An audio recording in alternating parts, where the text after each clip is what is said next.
오늘 코로나 신규 확진자 수가 6,919명, 위중증 환자 숫자는 1,083명. 특히 이제 사망자 숫자가 코로나 국내 발생 이후로 하루 100명이 넘으면서 코로나에 대한 불안은 계속되고 있습니다. 이런 가운데 미국에서는 먹는 치료제 사용이 승인이 돼서 다음 달부터 이제 공급된다고 하죠. 우리 정부도 일정을 검토 중인데 전화 인터뷰를 통해 전문가 입장을 들어보겠습니다. 뭐 헤드폰 다 같이 써주시면 되고요. 자, 천은미 이대목동 호흡기내과 교수님 연결합니다. 교수님 안녕하세요. 네, 안녕하십니까. 예, 일단은 좀 반가운 소식일 수 있을 것 같은데, 자, 먹는 이 코로나 치료제가 승인이 됐다고 하네요, 미국에서. 그러면은 다음 달부터 가정에서 알약을 이제 미국에서 먹을 수 있게 되는 것 같은데, 우리 정부도 도입 일정을 검토하고 있죠. 그럼 이 게임 체인저가 될 수 있는 겁니까? 네, 화이자에서 개발한 박슬로비드라는 약제는 우리가 증상 발현 3일 이내에 복용할 때는 입원이나 사망률을 89%, 5일 이내에 복용할 때는 88% 감소를 시킬 수 있고요. 예. 집에서 5일간 복용할 수 있기 때문에 그런 점이 가장 효과적이고, 또 하나는 오미크론과 같은 변이에도 기전적으로 백신과 달리 대부분 효과가 있기 때문에 우리가 독감때 복용하는 타미플루와 유사할 정도의 게임 체인저가 될 수 있을 것으로 기대합니다. 참 좋은데 이 생산량은 어떻게 됩니까? 그 그러네요. 백신도 참 이게 생산량 때문에 오래 기다려야 하지 않았습니까? 네. 올 연말까지는 한 18만 회 정도고요. 내년에는 1억이 넘는 정도의 이제 그런 분량을 생산하는데, 좀 우리가 고무적인 것은 백신은 지금 사실은 그런 복제 백신을 만들 수가 없었는데요. 예. 이 약은 저개발 국가나 이런 나라들에 대해서는 파이자나 머크나 모두 제네릭 복제약을 허가하기로 했습니다. 그래서 아마 국내도 1월 정도에 도입이 되면 좋지만 늦어도 아마 2월엔 도입이 될 것입니다. 다만 걱정되는 것은 미국은 이미 여름까지 1,000만 회분, 그리고 유럽이나 영국은 대부분 다 몇백만 그런 명분을 구입을 했는데, 우리는 사실은 이 박슬로비드는 7만 명 회분밖에 지금 선구매가 안 되어 있기 때문에 예. 구매를 조금 더 서둘러야 될 것 같습니다. 그렇군요. 그럼 어떻게 하면 구매 빨리 할 수 있는 겁니까? 그 회사랑 협상을 해야 되는 건가요? 네, 그래도 아무래도 외교적 협상을 통해서 하고, 또 그런 복제약을 허가할 수 있기 때문에 국내에는 SK 바이오센스나 삼성 바이오로직스처럼 약을 생산할 수 있는 기반이 되어 있으니까, 네, 그런 쪽을 조금 같이 하면 좋을 것 같습니다. 그러니까 복제를 허용한다고 그랬으면 우리 대한민국이야말로 그쪽은 많이 많이 발전이 돼 있으니까 복제 허용 여부만 허락을 받아오면 충분하지 않습니까? 네, 그래도 다 쓸 수는 없죠. 우리가 백신도 마찬가지였고, 일부분을 우리가 좀 우선권을 가질 수 있게 협상을 해야 되는 것이고, 네, 그것은 앞으로 좀 노력을 해야 될 것 같습니다. 예. 아무나 약국에서 구매해 먹는 건 아니죠, 이게? 네, 전문 의약품이기 때문에 타미플루도 우리가 병원에서 의사 처방을 통해서 복용하게 되어 있습니다. 예. 12세 몸무게 40kg 이상이 먹을 수 있다. 이렇게 돼 있군요. 네, 파이자에서 임상 연구는 18세 이상, 60세 이상의 고위험 인자를 대상으로 했지만, 예. 이 약제 자체가 안전하기 때문에 12세 이상이고 몸무게가 40kg 이상이 되면서 고위험군, 그러니까 중증으로 갈 수 있는 그런 분들에 대해서 우선적으로 투여를 할 것으로 예상됩니다. 다만 타미플루도 우리가 독감에 확진이 되면 모두 다 복용하듯이 아마 이 박슬로비드 같은 경우도 부작용이 거의 없기 때문에 12세 이상에서는 복용을 할 수 있게 될 거고, 그렇게 되면 지금의 어떤 그런 선구매 용량보다는 훨씬 많은 양이 필요할 수 있을 것 같습니다.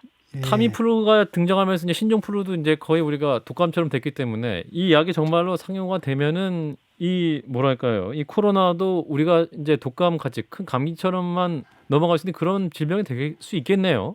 그렇죠. 왜냐하면 대부분이 10명 중에 9명은 입원 안 하고 집에서 치료하고, 그중에 아주 극히 면역이 떨어진 분만 입원 치료가 가능할 것이기 때문에, 네, 위드 코로나가 정말로 개념적으로 정립이 될 수 있는 그런 약이 될 수 있다고 희망합니다.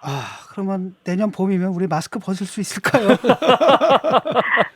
네, 근데 또 더 이상한 또 변이가 나오게 됐을 때 이 약이 그대로 효과가 있어줘야 되고, 하지만 아마 새로운 백신, 또 새로운 약이 계속 개발될 것이기 때문에, 네, 저는 희망을 버리지 않고 있습니다.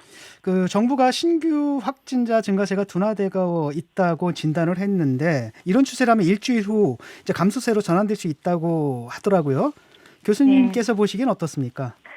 확진자가 전체적으로 증가세가 조금 둔화되는 것은 우리가 거리두기 효과를 강력하게 하고 있고 또 고령층 중심으로 추가 접종을 했는데 일반인도 지금 추가 접종이 상당히 많이 되었습니다. 예. 그러한 효과가 같이 병행이 된 것으로 생각을 하지만 아직은 오미크론의 변수가 있는 상태고 다음 주부터는 오미크론이 본격적으로 확산이 되고 정부가 PCR 키트를 가지고 배부를 하게 되면 더 많은 확진자가 나올 수 있습니다.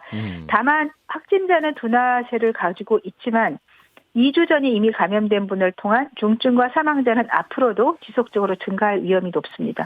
그러면 교수님, 우리가 강기정 지금 수석입니다. 1, 2차 접종 이후에 시간이 경과했기 때문에 확진자가 확산이 됐다.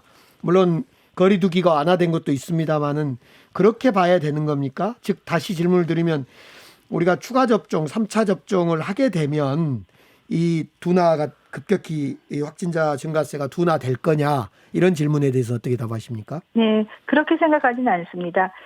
추가 접종만으로 이거는 줄일 수가 없고요. 어허. 추가 접종을 하더라도 오미크론은 75%, 델타는 90% 정도이기 때문에 부분적으로 반드시 돌파가 됩니다. 그 사례로 영국은 우리보다 추가 접종률이 더 높습니다. 하지만 10만 명이 넘거든요, 확진자가. 예. 그것은 오미크론의 영향을 받은 것이고 거리두기하고 백신이 같이 병행을 가야 되는 거고 추가 접종은 저는 개인적으로 4차, 5차를 할 수는 없기 때문에 중화항체가 떨어지는 고위험군, 투병을 하시는 분 위주로 맞는 것이 맞고요. 어허. 2차 기본 접종을 완료한 경우에는 우리 몸에는 장기간 기억 면역 세포가 있습니다.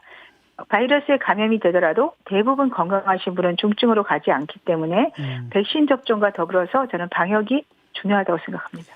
지금 확산세를 꺾지 못한다면 12월 한 달 동안에만 사망자 수가 2,000명이 넘을 수도 있다는 우려도 나오는데 교수님께서 어떻게 보시나요? 가능성이 없지는 않습니다. 왜냐하면 12월 되면 겨울이 더 되고 그리고 실내에서 많이 생활하고 오미크론이 본격하게 증가됩니다. 오미크론은 델타보다도 전파력이 3배, 재감염률은 5배가 빠르고 더블링 타임이 이틀밖에 안 됩니다. 그렇다면은 다음 달에 확진자 수가 10,000명이 나오는 거는 피할 수 없을 수도 있기 때문에 병상 수가 부족하고 초기 치료가 되지 않게 되면 사망자 수는 급격히 증가할 수도 있습니다. 더블링 타임이 이틀밖에 안 된다는 건 2배가 되는데 걸리는 시간을 말씀하시는 거예요? 그렇습니다. 네. 예. 지금까지 나온 변이 중에 가장 빠릅니다. 병상 확보 얘기만 좀 듣고 마무리하겠습니다. 지금 어제 정부가 이제 병상 확보 계획을 발표를 했죠. 1월 중순까지 중등증 이상 병상 10,000개를 추가하겠다라는 것인데 정부의 조치는 어떻게 평가하십니까? 네, 한 달 이후에 병상 마련이기 때문에 병상을 확보를 하는 것은 가능할 것 같습니다만은 여기에 투입되는 의료 인력의 필요감 누적과 중증 환자를 볼 수 있는 전문 인력진은 저는 좀 부족할 것으로 생각을 하고요. 예. 병상을 무조건 늘리는 것보다는 우리가 지금 나오고 있는 경구치료제라든지 지금 쓸 수 있는 재택 시에 외래진료센터나 생활치료시설에서 항체치료제를 투여하는 것. 항체치료제를 투여하면 국내 데이터는 82% 입원율, 사망률을 감소시킵니다. 예. 그래서 저는 재택을 하시는 분 중에 50세 이상의 위험인자가 있는 분들은 반드시 이 항체치료제를 투여받을 수 있게 정부가 정확한 정보를 주시고 국민들도 재택 전에 반드시 이 약을 썼으면 좋겠습니다. 왜냐하면 재환자 같은 경우도 굉장히 고위험군이지만 무조건 재택에 대기를 시키더라고요. 예. 그런 분들은 바로 사망에 이를 수가 있어요. 하지만 항체치료제 주사 맞으시고 지금 회복해서 외래를 오셨거든요. 예. 이런 식으로 초기 치료를 잘할 수 있게 생활치료시설과 외래센터, 병상을 정부가 지금이라도 한 달 사이에 확보를 해서 지금 사망하시는 분들을 최대한 중증으로 가지 않게 초기 치료해 주는 것이 전 꼭 필요하다고 생각합니다. 중요한 말씀이네요. 한 질문만 더 할게요. 강수성이. 교수님 계셨으니까 병상 10,000개 추가하는 거에 따라서 이런 문제는 없는가 싶어요. 지난주에 저희 딸이 응급 배가 아프다 그래서 병원을 찾았는데 정말 어렵게 치료를 받기가 어려웠어요. 그래서 일반 병실로 간 환자들의 어려움은 없는가요? 당연히 어려움이 있습니다. 특히나 응급실을 들어가지를 못합니다. 저희 호흡기 환자는 초응급 사태인데도 반드시 코로나 검사를 하고 외래를 통해서 입원하셔야 돼요. 응급실에 격리실은 이미 코로나 환자로 다 차 있기 때문에 아하. 들어갈 수가 없고 거기 응급실에 있는 코로나 환자들이 병상이 없어서 이송을 못하고 거기서 1주, 2주일씩 대기를 하고 있습니다.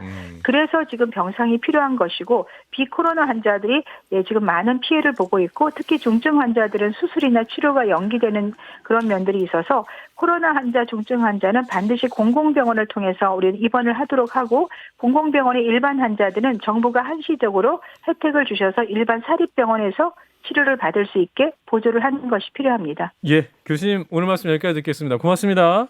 감사합니다. 네, 천은미 이대 목동병원 호흡기내과 교수였습니다.